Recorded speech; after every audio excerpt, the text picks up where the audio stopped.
একটি বস্তু একটি স্থান থেকে 4 মিটার সোজা পূর্ব দিকে গিয়ে সেখান থেকে সোজা উত্তর দিকে 3 মিটার অতিক্রম করলো। বস্তুটির দূরত্ব ও সরণের পার্থক্য কত মিটার? তাহলে দিকগুলো দেখো, এই যে এটা হচ্ছে তাদের দিক। এখানে উপর দিকে হচ্ছে নর্থ মানে উত্তর, নিচের দিকে সাউথ বা দক্ষিণ, ডান দিকে ইস্ট বা পূর্ব এবং বাম দিকে ওয়েস্ট বা পশ্চিম। তারা কি করেছে যে সোজা পূর্ব দিকে 4 মিটার গিয়েছে, তাহলে এই দিকে সে 4 মিটার গিয়েছে, এখানে আসলো 4 মিটার গেল। সেখান থেকে সোজা উত্তর দিকে, উত্তর কোনটা? এই যে এটা উত্তর, উত্তর থেকে 3 মিটার দূরত্ব অতিক্রম করলো। তাহলে উত্তর দিকে তারা এখান থেকে ধরো এতটুকু মিটার অতিক্রম করলো, এতটুকু অতিক্রম করলো। তাহলে এটা হচ্ছে 4 মিটার পূর্ব দিকে এবং 3 মিটার উত্তর দিকে।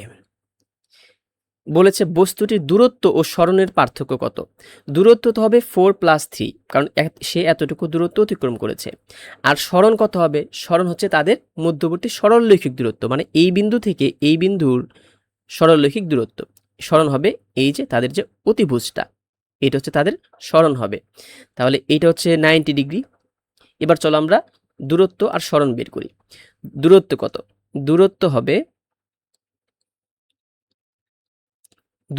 দেখো এই যে 4 মিটার প্লাস 3 মিটার, 4 + 3 = 7 মিটার। এবার সরণ কত হবে এদের? দেখো, সরণ হচ্ছে বস্তুর আদি অবস্থান এবং শেষ অবস্থানের মধ্যবর্তী দূরত্ব। বস্তুটা প্রথমে এখানে ছিল, তারপর সে এখান থেকে ঘুরে এইখানে গিয়েছে, এটা হচ্ছে তার শেষ বিন্দু। তাহলে সরণ কি হবে? সরণ হচ্ছে এই বিন্দু এবং এই বিন্দুর মধ্যবর্তী যে সরলরৈখিক দূরত্ব, সেটাই হবে তাদের সরণ। দেখো এই যে ত্রিভুজ, এই ত্রিভুজটা কিন্তু একটা সমকোণী ত্রিভুজ, এটা তাদের 90 ডিগ্রি। ত্রিভুজটা যদি একটা নাম দেই এ বি সি, তাহলে তাদের যে অতিভুজ, এই অতিভুজটাই হবে তাদের মধ্যবর্তী সরণ। অতিভুজ পিথাগোরাসের সূত্র থেকে জানি যে AC² = অতিভুজ স্কয়ার = ভূমি স্কয়ার যোগ লম্ব স্কয়ার। তাহলে AB² প্লাস BC স্কয়ার। এখান থেকে এসির একটা মান বের হবে, AC = √, লম্ব হচ্ছে লম্ব স্কয়ার যোগ ভূমি স্কয়ার। তাহলে 4 square plus 3 square, 4 square plus 3 square. এখান থেকে এসির মান আসবে হচ্ছে, AC আসবে হচ্ছে তোমার 5, AC = 5। তাহলে তাদের যে সরণ, এই সরণ হচ্ছে 5 মিটার, সরণ হচ্ছে 5 মিটার। কিন্তু চেয়েছে কি? চেয়েছে দূরত্ব ও সরণের পার্থক্য কত মিটার।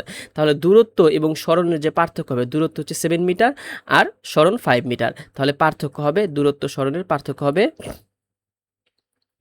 7 - 5 = 2 metre, 2 metre. তাহলে সঠিক অ্যান্সার হবে গ, যে তাদের সরণের এবং দূরত্ব ও সরণের পার্থক্য হবে 2 মিটার।